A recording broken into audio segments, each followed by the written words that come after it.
चलिए बच्चों, आज हम लोग कक्षा 8वीं विषय विज्ञान के अंतर्गत हम लोग अध्याय 6 देखेंगे, कार्बन। ठीक है, अध्याय 6 कार्बन।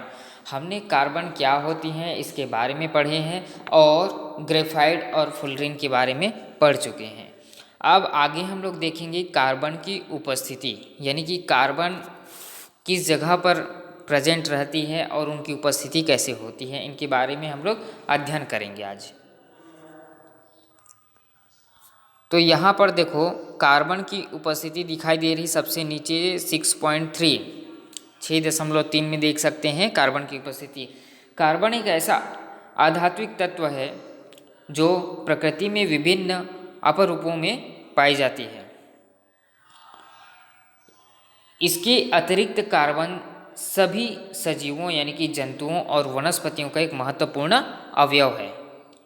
अपने दैनिक जीवन में हमने प्रयुक्त होने वाले पदार्थ जैसे कागज, रबड़, लकड़ी, टायर, पेंसिल, कपड़े, तेल, साबुन इत्यादि क्या है, ईंधन में भी कार्बन का उपयोग किया जाता है।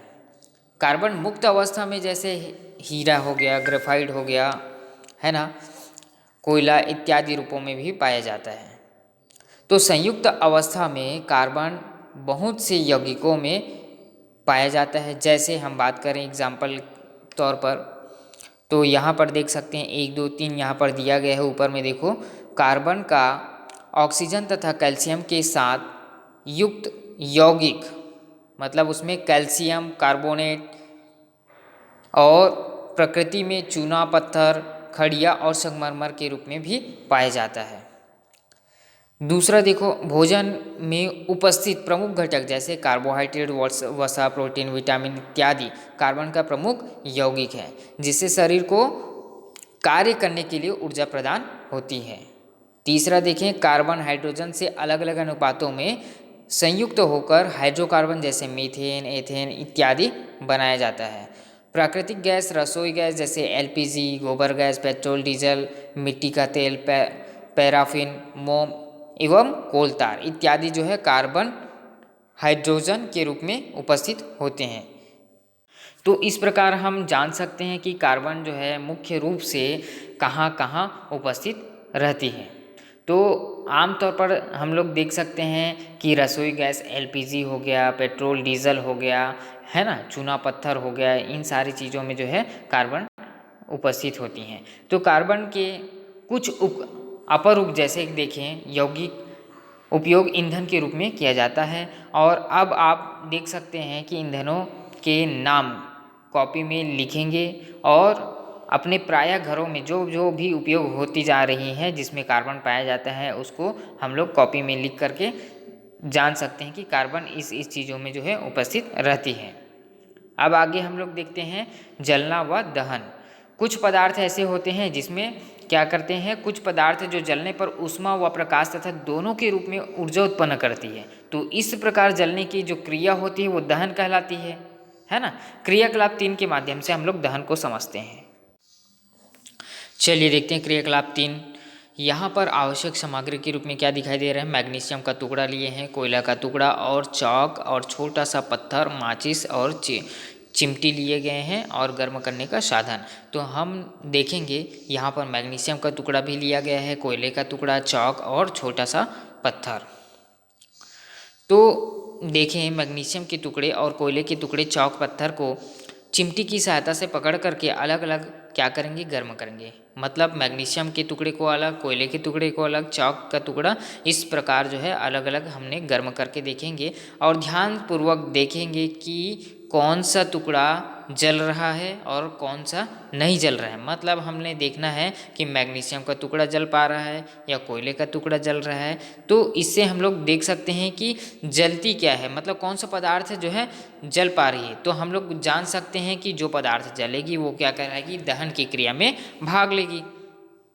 जो पदार्थ जलते हैं उन्हें क्या कहते हैं, दहनशील पदार्थ कहा जाता है। और जो जैसे मैग्नीशियम तथा कोयले के टुकड़े, मैग्नीशियम और जो कोयले के टुकड़े हैं उनको पकड़ करके क्या करेंगे, गरम कर दिए।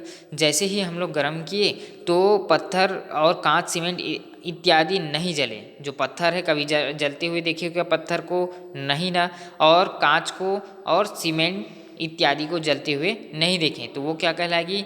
अदहनशील, मतलब दहनशील के अंतर्गत नहीं आएगा। तो दहनशील पदार्थ वायु की ऑक्सीजन से संयोग करके ऑक्साइड बनाती हैं। यहाँ पर देख सकते हैं Mg2 लिए हैं, मतलब 2 मैग्नीशियम के कितने अणु?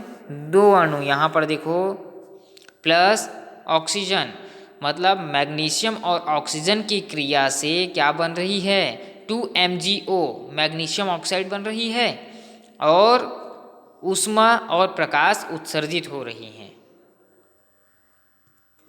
उसी प्रकार कार्बन और ऑक्सीजन के बीच क्रिया कराते हैं, तब क्या बनती है? कार्बन का मतलब C और ऑक्सीजन का मतलब O2, दोनों क्रिया करेंगे तो CO2 बनेगी और क्या निकलेगी वहाँ से? ऊष्मा और प्रकाश। तो इस प्रकार हम देख सकते हैं कि दहन ऑक्सीकरण क्रिया है जिसमें ऊष्मा व प्रकाश उत्पन्न होती है।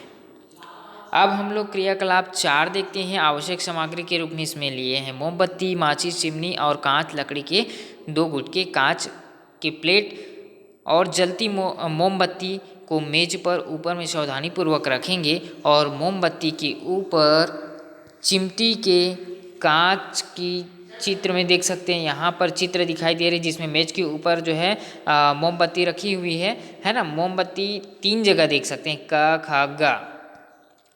देखो चित्र में स्पष्ट रूप से दिखाई दे रहा है। अब यहाँ पर हम लोग देखेंगे कि लकड़ी के 2 गुटके लिए हुए हैं, है ना, और उस लकड़ी के 2 गुटकों पर इस प्रकार व्यवस्थित करके रखे हुए हैं कि जो चिमनी है, चिमनी में वायु का प्रवाह किस प्रकार हो रहा है।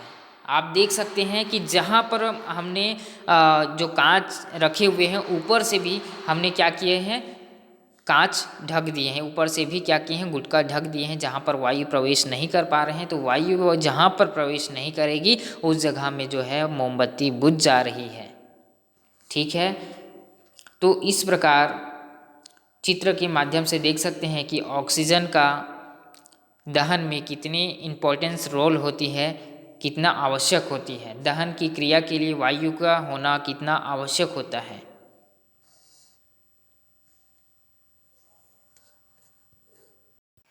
क्रियाकलाप 6 में हम देख सकते हैं कि आवश्यक सामग्री के रूप में मोमबत्ती और माचिस लिए हुए हैं। यहाँ पर मोमबत्ती में देख सकते हैं कि कितने लेयर की जो है उसमें जलती है। भीतरी क्षेत्र दिखाई दे रहा है, जहाँ पर जो है ब्लैक कलर का दिखाई दे रहा है भीतरी क्षेत्र, और उसके बाद जो ऑरेंज कलर का होता है वो मध्य क्षेत्र है, और सबसे बाहरी जो क्षेत्र होता है ब्लैक कलर का दिखाई दे रहा है। तो यहाँ पर 3 क्षेत्र को मोमबत्ती की ज्वाला के बताया गया है कि मोमबत्ती जब जलती है तो उस जलने की क्रिया में जो ज्वाला होती है उनकी आकार का क्रम बताया गया है कि इस आकार में जलती है। भीतरी क्षेत्र, मध्य क्षेत्र और बाहरी क्षेत्र।